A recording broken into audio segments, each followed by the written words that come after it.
And then I did something very stupid, which was, well, two things that were stupid. One, which was I lived in a large house in Hampstead, and there's normally 2-3 people in the house. I heard the dogs barking, and I was in my suit, tie, right, and a friend offered to drive me to the bank, and I climbed a wheelie bin, and then I climbed the fence, and then I stood on top and looked back and went, oh, whatever, and then went for, oh, and then I thought, right, I jumped, and I broke my calcaneum, so that was posh word for my ankle, right. which connects about 200 bones in the foot. No. And so I had to have surgery, and so that was a big mistake because I could no longer go. I was traveling to 3 or 4 countries in a week in Europe, wow. right? Sometimes I did New York, twice in a week, right? Fly Sunday, arrive late Sunday night, do morning calls, get up 5 o'clock, have some tea toast delivered to orange juice to the room, do my UK calls, then have breakfast meeting, and then lunch, dinner, and then fly back for my meeting, go home, shower, change, and then be back in the office to... So it was a lot of relationships. You were flying to these places for clients, for investors? Yes. And just to have the face-to-face, which is important, right? Face-to-face is far important, yeah. I mean, we still have not recovered from COVID, right? People turn their computers on Monday mornings and pretend that they're working, and they then respond on Friday afternoon, and that's they're not that. Britain is not working at this moment in time. You think that the Zoom culture has been a bad thing? I think it had its use at the time. You look at the other things that COVID, right? You look at the CEO of Peloton, right? Yeah. So most people bought Peloton bikes. Anna bought a Peloton. They were twice the price of everything else, right? Have they gone bankrupt? Well, the CEO had $100 million worth of stock, right? That's what his value went up to. And he kept all of it, right?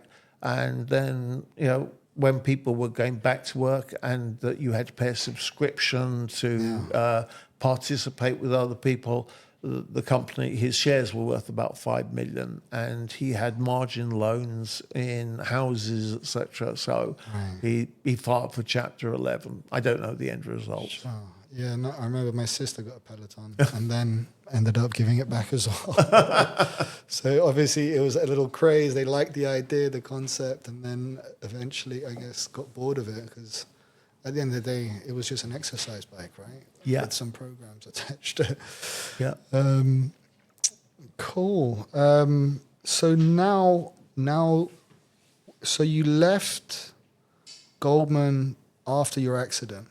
Yep. Because you weren't able to travel, etc. Yep. And then you just thought, was it your decision or the firm's decision, or was it mutual? Or it was mutual. Right. Yeah. You just thought, okay, this is I mean, going to work. Maybe this is God's intervention for me to have a break from all this as well. Look, BA Terminal 5, right? I need wheelchair assistance or a buggy because typically the flights leave from Gate C, right? So it's I'm puffed It's like out. half an hour or something. Oh, it is. So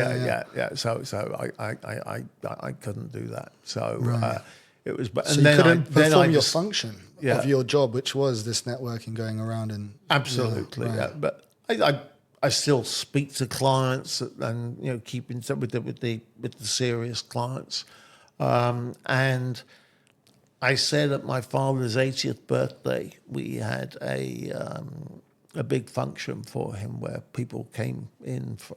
We had 70 people at the Lanesborough, and I said, "You're the luckiest person in the world. I may have earned more money in 1 year that you earned in 10, right? But you never had a boss, right? Yeah. You were always your own boss, right? Yeah. Which has its pros and its cons. So I decided to set up my own business, pick people that are the top of their field, probably mid-50s, etc. So they've made money so that, they're willing to chip in. It doesn't cost them any money. I front all that.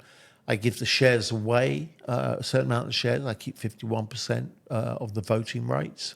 Right. So I have control over that.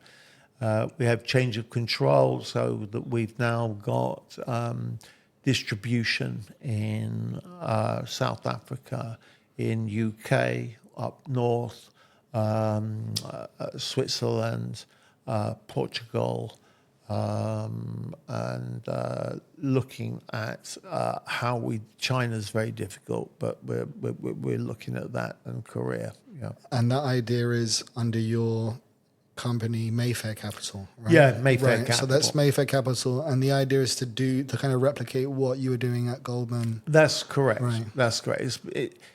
People will laugh, but it's a mini Goldman Sachs.